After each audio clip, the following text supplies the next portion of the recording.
دغه څلور وژونکي ناروغۍ وپېژنئ چې د جنسي اړیکې له امله رامنځته کېږي. السلام علیکم ګران دوستانو، ستړي مه شئ، هیله لرم چې روغ به یې. که غواړئ پوه شئ دا ویډیو تر اخره راسره وګورئ. د ښځې او مېړه ترمنځ د جنسي اړیکو ترسره کول د اسلام مبارک دین کې او همدا ډول د اوسني دور په طب او روغتیا کې د پاملرنې وړ اهمیت لري. هر کله چې د ښځې او مېړه ترمنځ په بې پروا ډول جنسي اړیکې ترسره شي نو امکان شته چې په کم وخت د دواړو ښځې او خاوند د مرګ سبب شي.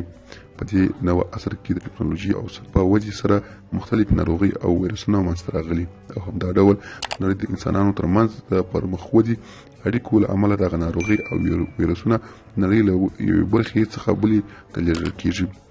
ساري ناروغۍ په بېلابېلو لارو له ناروغ کس څخه جوړ کس ته انتقالېږي چې د انتقال یو لامل غیر روغتیایي او پرته له احتیاط څخه جنسي اړیکې نیول دي هم دي.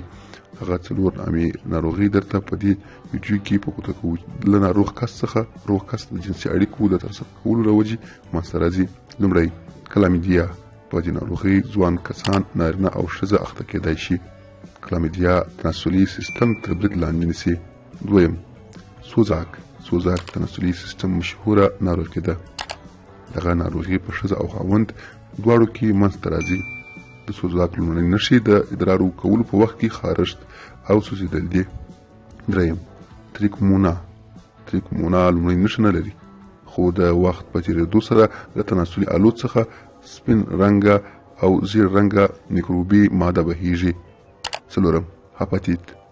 د هپاتیت ناروغي دوه ډولونه لري چې د هپاتیت بی او هپاتیت سی په نومونو یادیږي. هپاتیت د تناسلي سیستم ناروغي ده او د جنسي اړیکو د ټینګولو له امله منځته راځي خو سیستم اغېز یې بیا په ځیګر باندې دی.